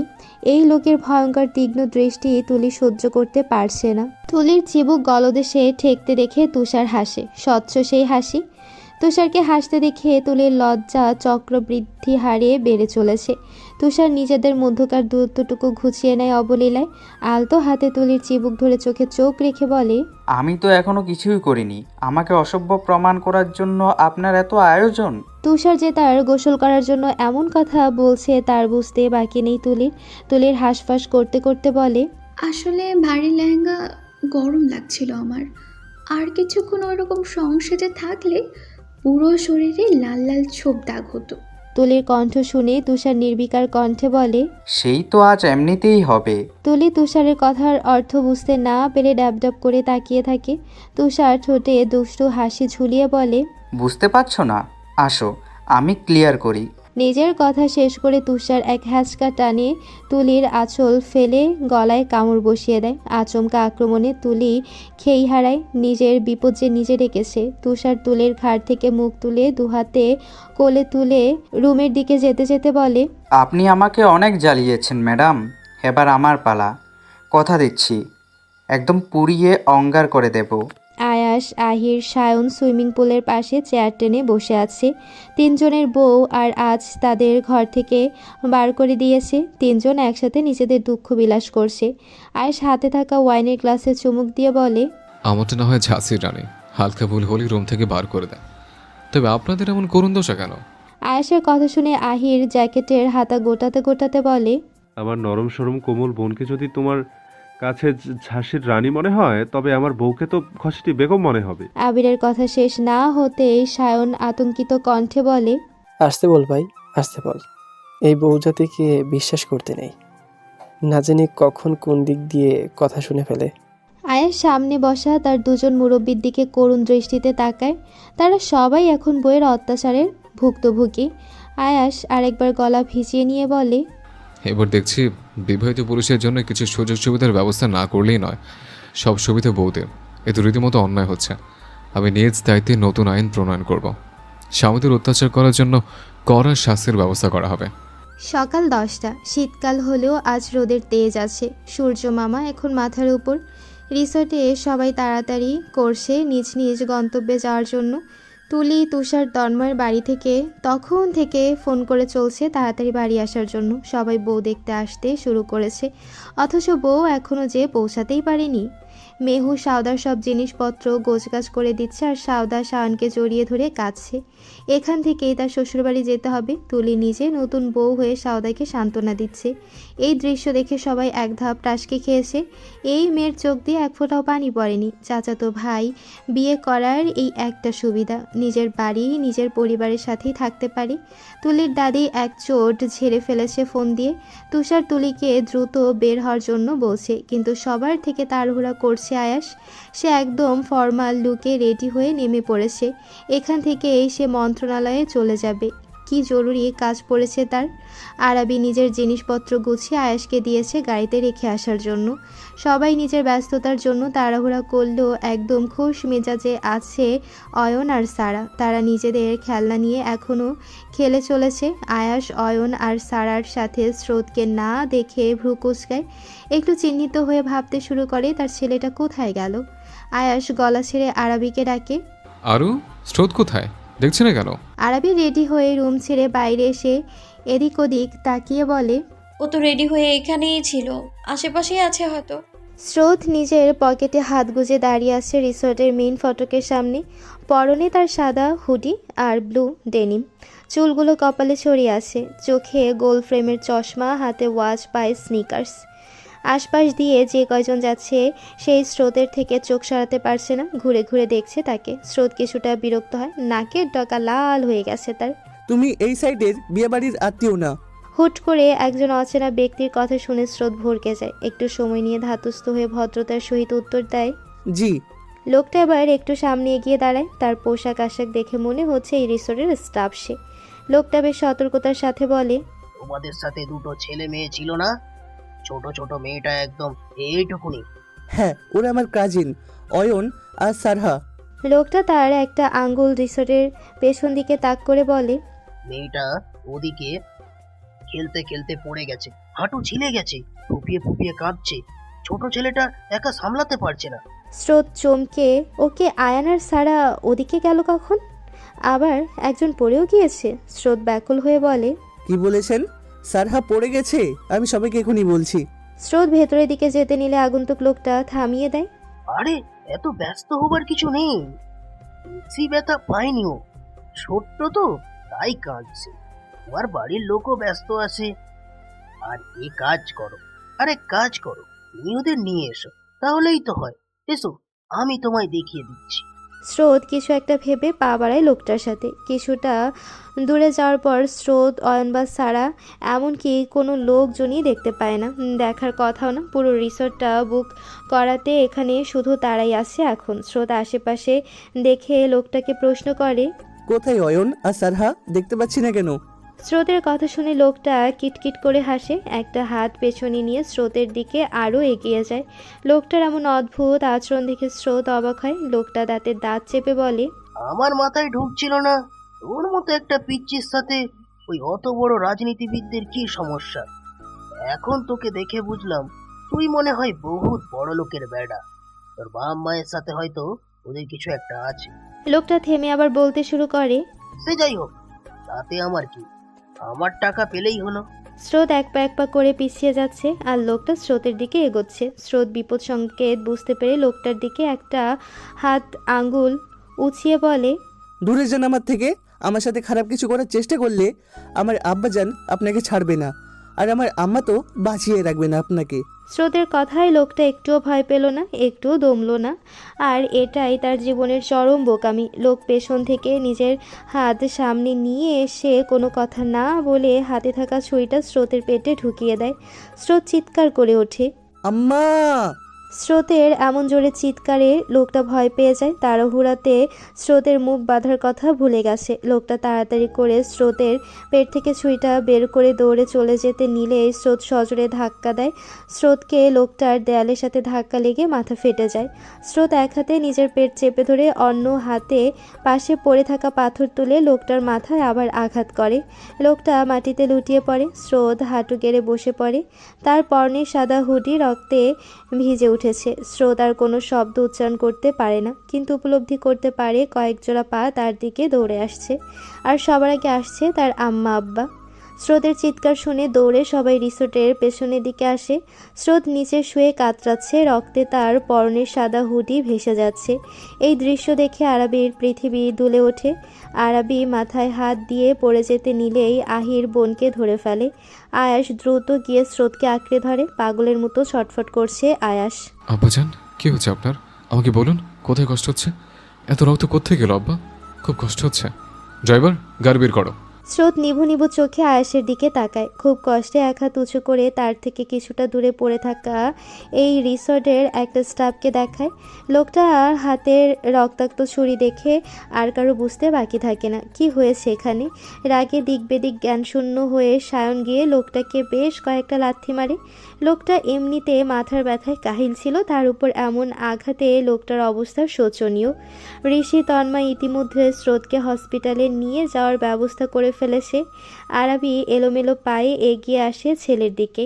ছেলের মাথা নিজের বুকে টেনে নিয়ে চুমুতে ভরিয়ে তোলে ছেলের মুখশ্রী। কাঁপা কাঁপা গলায় বলে, আব্বা আমার সাথে কথা বলুন, তাকান আমার দিকে। আম্মা কিন্তু ভীষণ ভয় পাচ্ছি, আব্বা চোখ খুলুন। আয়াস, আমার আব্বা চোখ খুলে না কেন? আয়াস ভাষা খুঁজে পাচ্ছে না কি বলবে। এক দৃষ্টিতে নিজের দুই হাতের দিকে তাকিয়ে আছে। তার দুটো হাত পাঞ্জাবি ছেলেটার রক্তে ভিজে। আরাবি কাউকে স্রোতকে ছুতে দিচ্ছে না। মিম, মেহু, তুলি, সাউদা সবাই এটা সেটা বলে সামলানোর চেষ্টা করছে। আরাবি কারোর কথা শুনছে না। সায়ন আরাবির মাথায় হাত বুলিয়ে বলে, মিষ্টু জেদ করে না, ছেলেটাকে হসপিটালে নিয়ে যেতে হবে।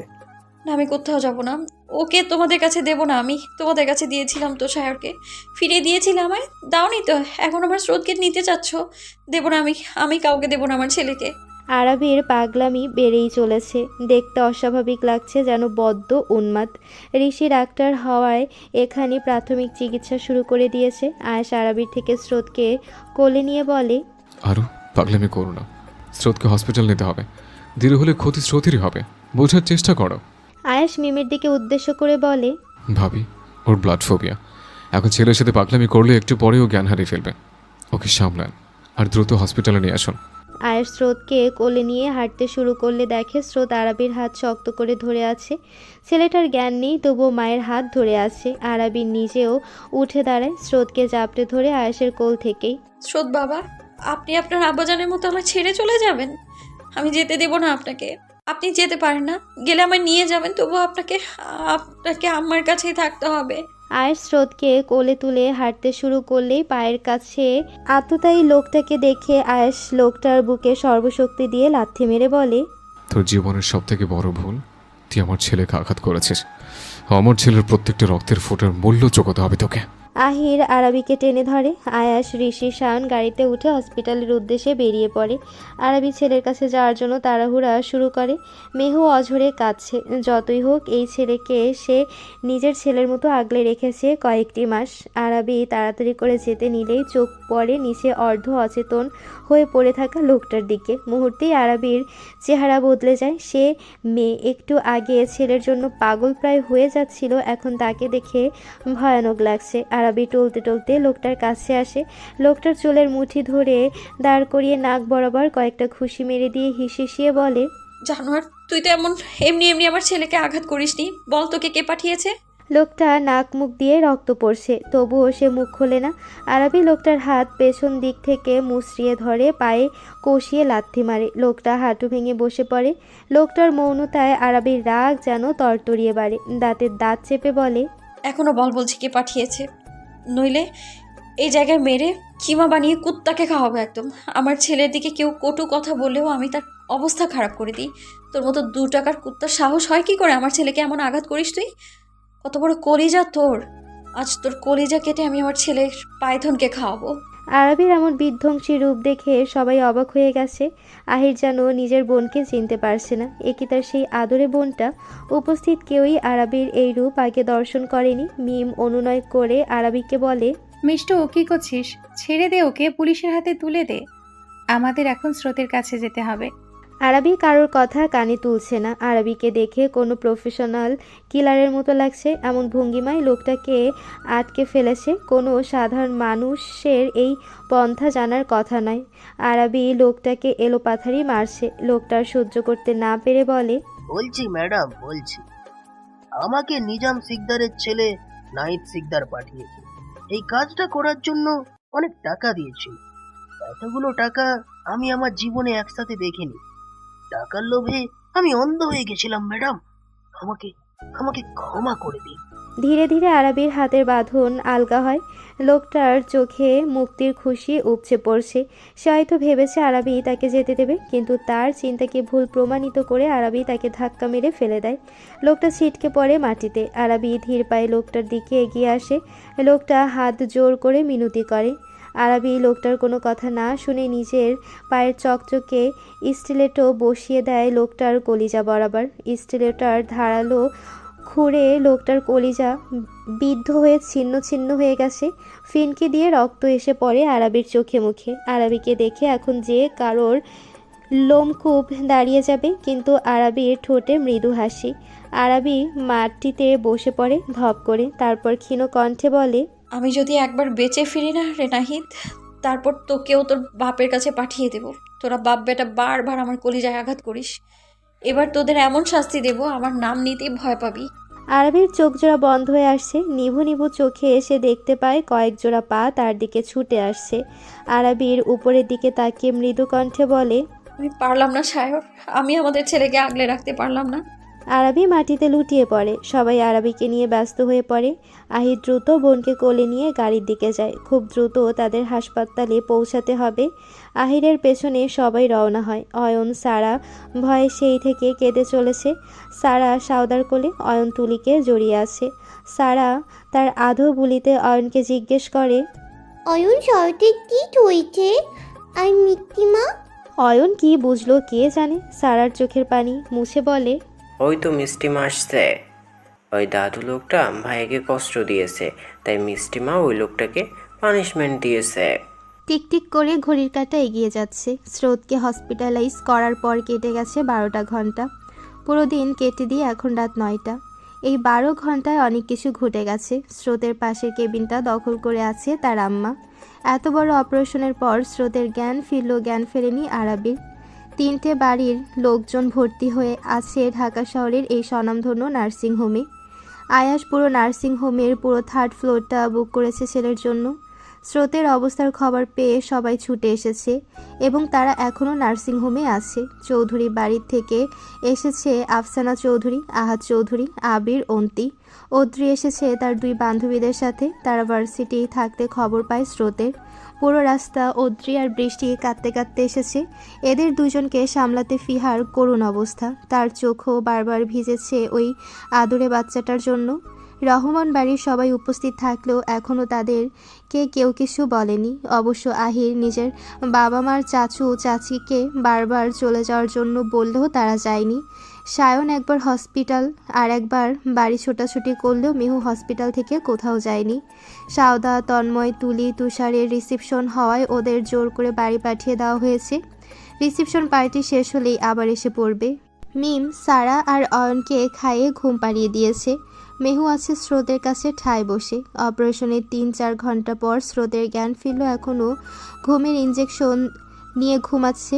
আয়াস আরাবির কেবিনে বসে আছে। চোখে মুখে ক্লান্তির ছাপ স্পষ্ট। মাঝে মাঝে উঠে ছেলেকে দেখে আসছে। আরাবির এখনও জ্ঞান ফেরেনি দেখে মারাত্মক টেনশনে আছে সবাই। আয়াস আরাবির এক হাত চেপে ধরে মাথাটা বেডের উপর রেখে চোখ বন্ধ করে আছে। হুট করে হাতের মুঠোয় আরাবির হাতটা নড়ে উঠলে আয়াস তড়িৎ গতিতে উঠে বসে। আরাবি একটু একটু করে চোখ মেলছে। আয়াস উদ্বিগ্ন হয়ে আরাবিকে ডাকতে শুরু করে, আরো শুনছো? আরাবি এক পলক চোখ মেলে তাকায় আয়াসের দিকে। দীর্ঘক্ষণ জ্ঞান হারিয়ে থাকার জন্য মাথাটা হ্যাং আউট হয়ে আছে।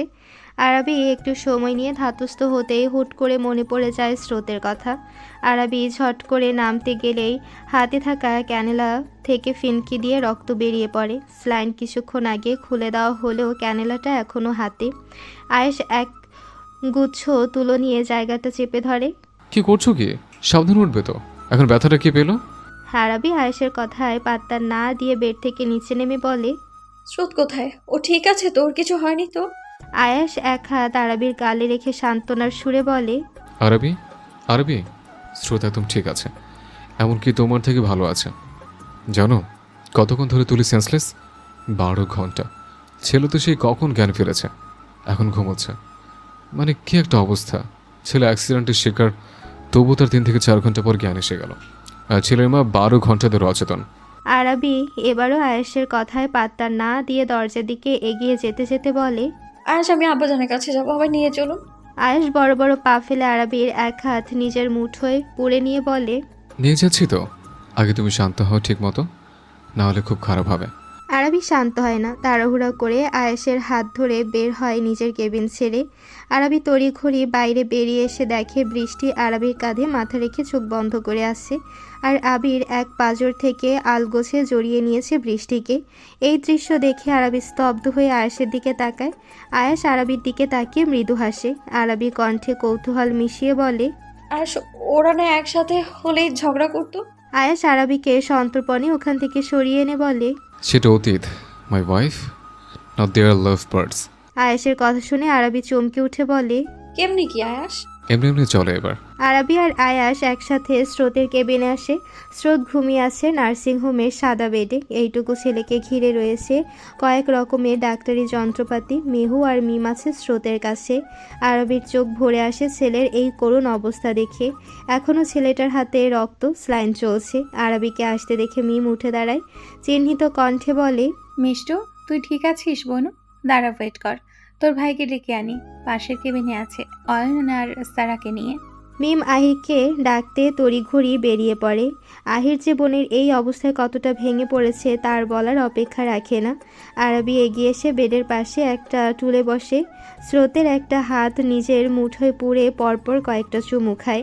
মায়ের স্পর্শ পেতেই স্রোত তড়িঘড়ি চোখ খুলে অস্ফুট স্বরে বলে, আম্মা। ছেলেকে আম্মা বলতে দেখে আরবির চোখে পানি আসে, প্রশান্তিতে ভরে আসে বুকটা। ইস, এই ছেলেটাকে এসে একটু হলেই হারাতে চলেছিল, ভাবলেই দম বন্ধ লাগে। আব্বা, এই তো আমি। এখন কেমন আছেন? আপনি তো ঘুমিয়েছিলেন না? স্রোত মাকে পেয়ে আদুরে হয়ে ওঠে। উঠে বসার চেষ্টা করতেই ব্যথা পায়। স্রোতকে ব্যথায় নাক মুখ খিস্তে দেখে আরবি শাসনের স্বরে বলে, আব্বা কি করছেন? এই সময় কেউ নিজে নিজে উঠতে যায়? এখন ব্যথাটা কে পেল? আয়াস আলগোছে আরবির বা পাশটা দখল করে বলে, কি আবার স্রোতের আম্মা পেল? স্রোত আর মিহু ফিক করে হেসে দেয় আয়াসের কথা শুনে। আরবিও মৃদু হাসে। স্রোত আম্মার দিকে তাকিয়ে বলে, আরবি স্রোতের মাথায় হাত বুলিয়ে বলে, আম্মা চৈতিমা আসেনি আমাকে দেখতে? আরবি আয়েশের দিকে হাত বাড়িয়ে বলে, কষ্ট পায় না আব্বা? আমার চৈত্র মা হয়তো জানেই না আপনার সাথে কি হয়েছে। আমি এক্ষুনি ওকে আসতে বলছি। আরবি আয়েশের দিকে হাত বাড়িয়ে বলে, আয়াস, আপনার ফোনটা দিন তো। আয়াস পাঞ্জাবির পকেট থেকে ফোনটা বের করে বিনা বাক্যে আরবিকে দিয়ে দেয়। আরবি ফোন নিয়ে ব্যস্ত হয়ে পড়ে চৈতিকে ফোন করতে। আয়াস আরবিকে ফোন নিয়ে বাইরে বেরিয়ে যেতে আয়াস আরবিকে উদ্দেশ্য করে বলে, আরু, বারান্দার ওইদিকে হয়তো আব্বা আম্মা আছে, কথা বলে শেষ করে আব্বা আম্মুর সাথে দেখা করে এসো, একটু পর হয়তো চলে যাবে। আরবি হ্যাঁ সূচক মাথা নাড়ে। চৈত্রকে ইনফর্ম করা শেষে বারান্দার দিকে যায় আফসানা চৌধুরী আহাদ চৌধুরীর সাথে দেখা করতে। আরবি বারান্দার দিকে যেতেই আফসানা চৌধুরীর কথা শুনে থমকে দাঁড়ায়। আয়েশের আব্বু শেখ পরিবারের সাথে আয়েশের সেই পরিমাণ ঘনিষ্ঠতা বেড়েছে। যদি কোনোদিন ওরা কোনোভাবেই জেলে যায় আয়াসই সায়রের ছোট ভাই স্বর্গ, তাহলে ওরা তো আমার আয়াসকে আমার থেকে কেড়ে নেবে গো। যদি ওই ভদ্রমহিলা কোনো দিন জানতে পারে তো তাহলে আমি বাঁচবো কি করে? আহাদ চৌধুরী বিরক্ত হওয়ার ভঙ্গিতে বলে, কি যা তা বলছো? ওরা কি করে জানবে? আর এই মহিলার যদি এতই টান থাকতো তাহলে দুটো রাজপুত্রের মতো ফুটফুটে ছেলেকে ছেড়ে যেত না। আরবির মাথা চক্কর দিয়ে ওঠে দুজনের কথোপকথন শুনে। নিজের অজান্তেই বলে ফেলে, আয়াস সায়রের ভাই স্বর্গ, যাকে সবাই মৃত ভেবে এসছে এতগুলো বছর ধরে। ঘুটঘুটে অন্ধকার, নিশুতি শীতের রাতের ঘন কুয়াশা মোড়ানো চারিদিক। মাঝে মাঝে হাড় কাঁপানো বাতাস বয়ে শরীরে কাঁপন ধরিয়ে দিচ্ছে। লম্বা চওড়া সুদীর্ঘ পেশিবহুল দেহটা টেনে হিস্ট্রে প্রাচীর টপকে বাগান ঘেরা একটা বাড়িতে প্রবেশ করে এক যুবক। বেশ দাম্ভিকতার সাথে হেঁটে গিয়ে নির্দিষ্ট একটা গাছের সাথে ঠ্যাস দিয়ে দাঁড়ায়।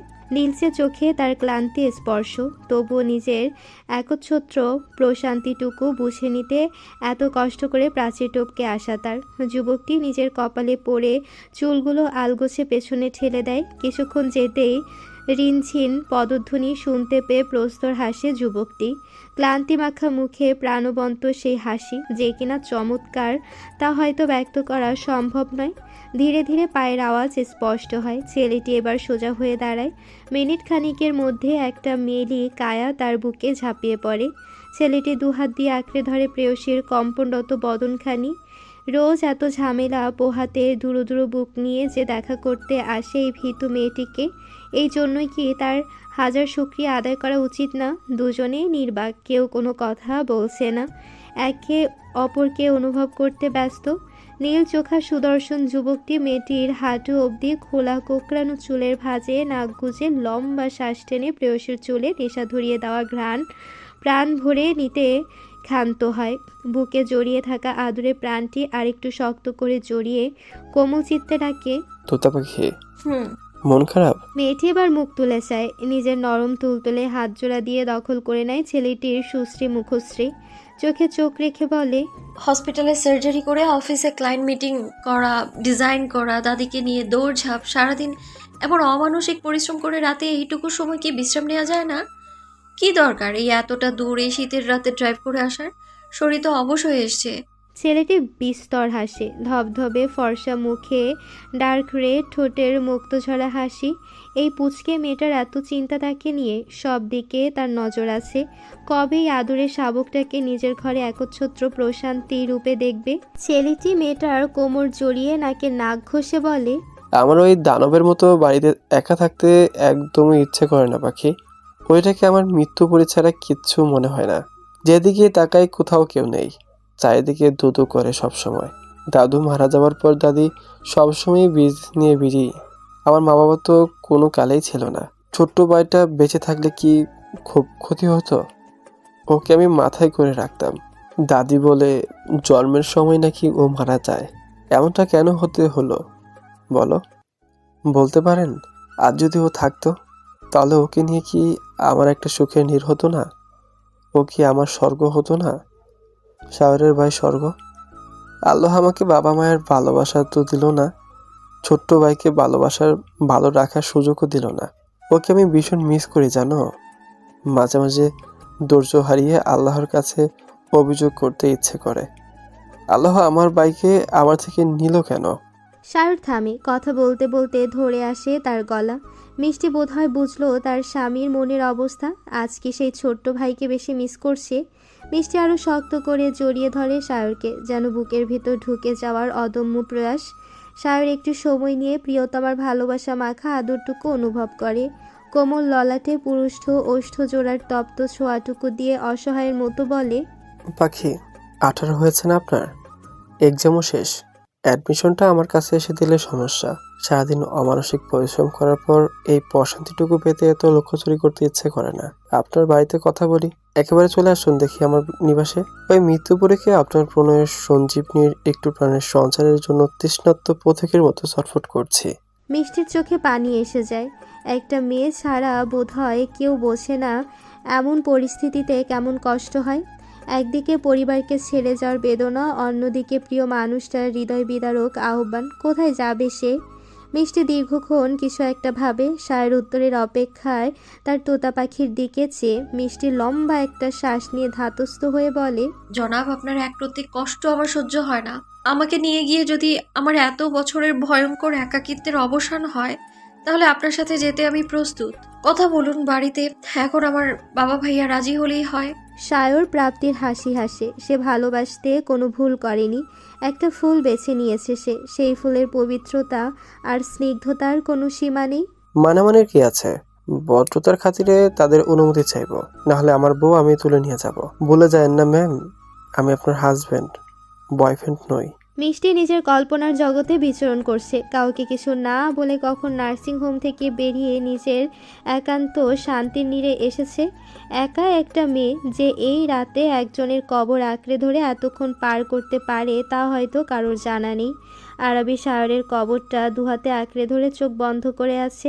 বন্ধ চোখের পাতা দিয়ে তীব্র বর্ষণ হচ্ছে আরবির। চোখের অশ্রুতে ভিজে যাচ্ছে শাওরের কবরের খানিক মাটি। আরবি নিজের চোখ মুছে কবরের উপর থেকে শুকনো ফুলগুলো সরাতে সরাতে বলে, সাইকো হাজবেন্ড, কেমন আছেন আপনি? আপনার ইহকালের মতো পরকালেও কি আপনি ভীষণ একা? আপনার কি কষ্ট হচ্ছে? একটু থাকে। আরবি চোখের পানির হিড়িককে দম আটকে আসছে তার। একটু থেমে চোখের পানি মুছে আবার বলতে শুরু করে, আপনি তো সব জানেন, নিশ্চয়ই আপনার স্বর্গ আছে। একদম আপনার মতো, সে আপনার জেরক্স কপি। আপনি বেঁচে থাকতে তাকে দেখতে পারলেন না, ভাগ্য কতটা নিষ্ঠুর। আপনার ভাই জানেও না যে তার একটা বড় ভাই ছিল, যে তাকে না দেখেও মৃত জেনেও মারাত্মক ভালোবাসতো। আরবি কেঁদে ওঠে তীব্র আর্তনাদ করে। এই নির্মম নিয়তি তার সাথেই কেন এত নিষ্ঠুর আচরণ করে? বারবার একই জায়গায় কেন আঘাত করে? আরবি কিছুক্ষণ পর গাড়ির আওয়াজ শুনতে পায়। সে ভালো করেই জানে কে আসছে। এতক্ষণ ধরে তাকে না পেয়ে হয়তো পাগলের মতো ছটফট করছে। আরবি চোখের পানি মুছে দেয়, মাথাটা রাখে শাওরের বুকের কাছটায়। আয়াস হন্তদন্ত হয়ে ছুটে আসে। এই রাতের আধারে আরবির কবরের উপর এইভাবে মাথা দিয়ে আসে। আয়াসের বুকের ভিতর চিনচিন ব্যথা অনুভূত হয়। সে কি আরবির কষ্ট এক মুহূর্তের জন্য কমাতে পারে না? এতটাই ব্যর্থ সে। আয়াস ধীর পায়ে এগিয়ে যায়, আরবির মুখোমুখি বসে, আলতো হাত তার মাথায় রাখে। আরবি চোখ তুলে তাকায় আয়াসের দিকে। আয়াসের নীলচে চোখের অটল দৃষ্টি নিবদ্ধ তার উপর। আরবি স্মিত হাসে, চোখের পানি আলগোছে মুছে নিয়ে বলে, আপনি এইখানে স্রোতের কাছে কে? আয়াস আরবির চিবুক ধরে নিজের দিকে ফিরিয়ে বলে, স্রোতের কাছে অনেকে আছে। এবার আমাকে বলো, তোমার চোখে পানি কেন? কি হয়েছে? আরবি জানে না সে এখন আয়েশকে কি বলবে। মিথ্যা বললেই তুখোর বুদ্ধিমান রাজনীতিবিদ এক লহমায় তা ধরে ফেলবে। এখন সত্যিটা কি বলা উচিত হবে? সত্যি শুনলে আয়েশ কেমন রিয়্যাক্ট করবে? আরবিকে 7-5 ভাবতে দেখে আয়েশ বেশ কঠিন কণ্ঠে বলে, মিথ্যা বলার চেষ্টাও করো না আরু। আমি জানি তোমার চোখের পানির রং কেমন। এই অশ্রু যে ছেলের নয় সেটা ভালোই বুঝতে পারছি। কিছু একটা হয়েছে, সামথিং ইজ ফিশে, কিন্তু আমি ধরতে পারছি না। আমাকে এটা এখন তুমি ক্লিয়ার করবে। নাও, শুরু করো। আরবি একটা দীর্ঘশ্বাস ফেলে উঠে এসে আয়েশের পাশে বসে। সে জানে এখন মিথ্যা বলে লাভ নেই, সত্যটা বলার সময় তো এসে গেছে। নিজের দু হাতের মধ্যে আয়েশের মুখশ্রী নিয়ে বলে, আয়াস, আমি এখন যা বলবো কোনো রিয়াক্ট করবেন না, একদম শান্ত হয়ে শুনবেন, কেমন? আয়েশ উপর নিয়ে সে মাথা নাড়ায়। সে বুঝতে পারছে না আরবি এমন সিরিয়াস হয়ে কি বলতে চাচ্ছে। আরবি লম্বা একটা শ্বাস টেনে বলে, আয়াস, আপনার প্যারেন্টসের নাম কি? আরবির এমন প্রশ্নে আয়াস ভরকে যায়। আরবি কি ছেলের চোখে পাগল হয়ে গেল? কি যাতা প্রশ্ন করছে! তার বাবা মাকে কি আরবি চেনে না?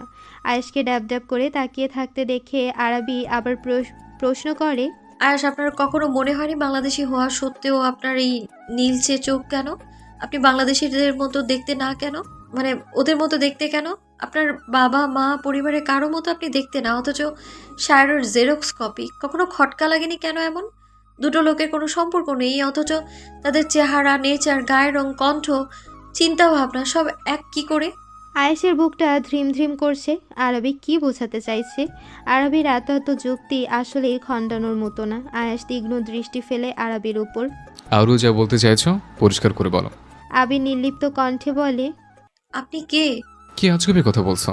আমি তোমার হাজব্যান্ড, আদ্রিয়ান আয়েশ চৌধুরী। খান। আয়েশ চমকে উঠে আরবের কথা শুনে। কি আবুল তাবুল বলছে এই মেয়ে! সে খান কেন হতে যাবে? সে তো চৌধুরী। আয়েশের ভাবনার মাঝে আরবি আবার বলে ওঠে, পুরো দুনিয়ার কাছে আপনি চৌধুরী বংশের বড় ছেলে। আদ্রিয়ান আয়াস চৌধুরী হলেও আসল সত্য হলো আপনি খান বংশের ছোট ছেলে। শাহনিয়াজ খান স্বর্গ সৌহার্দ্য শায়র খানের ছোট ভাই, শেহজাদি খানের ছোট নাতি, শোয়েব খান আর বিখ্যাত পাকিস্তানি অভিনেত্রী রুকাইয়া কবিরের ছোট ছেলে। আয়েশের পুরো পৃথিবী দুলে ওঠে আরবির কথা শুনে। স্তব্ধ বিমূঢ় হয়ে অবিচল নেত্রে চেয়ে থাকে আরবির দিকে। আয়েশের অবস্থা বুঝতে পেরে আরবি কৈফিয়ত দেওয়ার মতো করে বলে, আপনার জন্মদাত্রী মা নিজের ক্যারিয়ারের জন্য শায়রকে ছেড়ে চলে যায়, তখন আপনি পেটে। রুকাইয়া কবির আপনাকে জন্ম দিতে চায়নি। আপনার দাদি প্রচুর টাকা দেয় রুকাইয়া কবিরকে যেন আপনাকে জন্ম দেয়। আপনার জন্ম হলেই সে চলে যেতে পারে। রুকাইয়া কবির প্রথমে রাজি না হলেও মা তো কোথাও হয়তো একটা টান ছিল, পরে রাজি হয়ে যায়। সেদিন আপনি হন, সেদিন মনি মানে আপনার মায়েরও ডেলিভারি হয়। একটা মৃত ছেলে প্রসব করে মণি। মণি তখনও জানতো না তার ছেলে মৃত হয়েছে। বাবাই পাগলের মতো ঘুরছিল। মৃত সংবাদ মনির কানে গেলে মনিকে আর বাঁচানো যাবে না। মনির মানসিক অবস্থা খুব খারাপ ছিল। পালিয়ে বিয়ে করায় দুই পরিবারে কেউ সদয় ছিল না। এদিকে সন্তান মৃত হয়েছে শুনলে বাবাইয়ের মা কি যে কেলেঙ্কারি করবে তার চিন্তা যে পাগল হয়ে যায় বাবাই। ডেলিভারি দিনেও মনিকে নিয়ে বাবাই একাই হসপিটালে দৌড়াদৌড়ি করেছে, তাই কেউ কিছুই জানে না। ওই একই হসপিটালে আপনি হন। আপনাকে কোলে নিয়ে যখন দাদি তৃপ্তির ঢেকুর তুলছে তখন বাবাই গিয়ে হাত পাতে দাদির কাছে, ভিক্ষা চায় আপনাকে। বাবাই আর মনির আর্ট একাডেমির টিচার ছিল দাদি। পরে দাদু মারা যাওয়ার পর চাকরি ছেড়ে পারিবারিক বিজনেস সামলান ভদ্রমহিলা। বাবাই আর মনিকে ভীষণ ভালোবাসতো দাদি। বাবাইও জানতো কেমন করে রুকায়া কবির নিজের 3 বছরের ছোট্ট ছেলেকে ফেলে রেখে চলে গেছে। সায়র কেমন বাবা মায়ের কাছে যাওয়ার জন্য কান্নাকাটি করতো, ছটফট করতো। দাদি বিজনেস সামলে সায়রকে সামলাতে হিমশিম খেত। কাজের লোকের কাছেও রেখে যে নিশ্চিন্তে থাকতে পারতো না। আর আপনি তখন সদ্য জন্মানো। দাদি কি করবে না করবে ভেবেই পাচ্ছিল না। তখন বাবাই মনির জীবন বাঁচানোর জন্য দাদির পায়ে পড়ে আপনাকে ভিক্ষা চায়। দাদি দিতে রাজি না হওয়ায় বাবাই ইমোশনালি অ্যাটাক করে বলে, সায়র তো কোনোদিনও বাবা মায়ের ভালোবাসা পাবে না। এই বাচ্চাটাকে বাবা মায়ের ভালোবাসা একটা গোটা পরিবার দিতে পারি আমরা। একটা বাচ্চার জন্য পরিবার কতটা গুরুত্বপূর্ণ সেই সব বলে। সায়রের মতো এই সদ্য জন্মানো শিশুটার শৈশবও নষ্ট হবে। বাচ্চাটা মানুষের মতো মানুষ হয়ে না হয়েও বাচ্চাটা মানুষের মতো মানুষ নাও হতে পারে। দাদি সেই দিন মনিকে বাঁচাতে আপনার ভালোর জন্যই আপনাকে বাবাইয়ের হাতে তুলে দেয়। মনির মৃত বাচ্চাকে আপনার জায়গায় দাফন করা হয়। সেই থেকে সবাই জানে সায়রের ছোট ভাই মৃত। কিন্তু দাদি তো জানতো আপনি আছেন, তার আরেকজন উত্তরাধিকার আছে। সে আলাদা একটা উইল করে যায়, পুরো সম্পত্তির অর্ধেক ভাগ করে। অর্ধেক সায়রের আর অর্ধেক শেহনাজ খান স্বর্গ লেখা ছিল। আমি আগে ভেবে পেতাম না একটা মৃত মানুষের নামে উইল কেন। এখন বুঝতে পারছি আপনার জন্মের আগে এই উইল করা হয়েছে। আয়াস হতবুদ্ধি হয়ে চেয়ে আছে আরবির দিকে। তাকে নিয়ে এত কাহিনী অথচ সে কিচ্ছু জানে না। ওর তো গোটা জীবনটাই মিথ্যা হয়ে গেল। এতদিন যাকে নিজের মা হিসেবে জেনে এসেছে সে তার নিজের মা নয়, আর তার নিজের মা তাকে জন্ম দিতেই চায়নি। আয়েশকে এক পলক দেখে আরবি আবার বলতে শুরু করে, এই যে সামনে ঘুমিয়ে থাকা মানুষটা দেখছেন, সে আপনার বড় ভাই। গোটা জীবন সে ছটফট করে এসেছে তার ছোট ভাইয়ের জন্যে। আমাকে প্রায়শই বলতো, পাখি, আমার স্বর্গটা বেঁচে থাকলে ওকে নিয়ে আমি আমার গোটা দুনিয়া সাজাতাম। ওকে ঘিরে আমার স্বর্গ হতো। ওকে আমি মাথায় করে রাখতাম। ওর সব আবদার যে কোনো কিছুর বিনিময়ে মেটাতাম। উনি তো আপনাকে দেখেও নি, তবুও মাঝে মাঝে কাঁদতো। মৃত জেনেও আপনাকে ভয়ঙ্কর ভালোবাসতো। সে তো জানতেও পারলো না তার স্বর্গ আছে। আরবি ঝরঝর করে কেঁদে দেয়। আয়েশ আরবির থেকে দৃষ্টি সরিয়ে কবরের উপর রাখে। কাঁপা কাঁপা হাতে কবরের মাটি ছুঁয়ে দিয়ে আলগোছে ডাকে, ভাইয়া। আরবি উঠে চলে যায়। দুই ভাইয়ের মাঝে থাকা তার উচিতই হবে না। আরবি চলে যেতে আয়াস আরেকটু এগিয়ে আসে। আয়াসের চোখের 2 ফোঁটা পানি গড়িয়ে পড়ে। ভাইয়া, কথা বলবেন আমার সাথে? দেখো, তোমার স্বর্গ এসেছে। তুমি আমার জন্য কি একটু অপেক্ষা করতে পারলে না ভাইয়া? তোমার স্বর্গ তোমার কাছে ফিরে এসেছে। তুমি কেন চলে গেলে?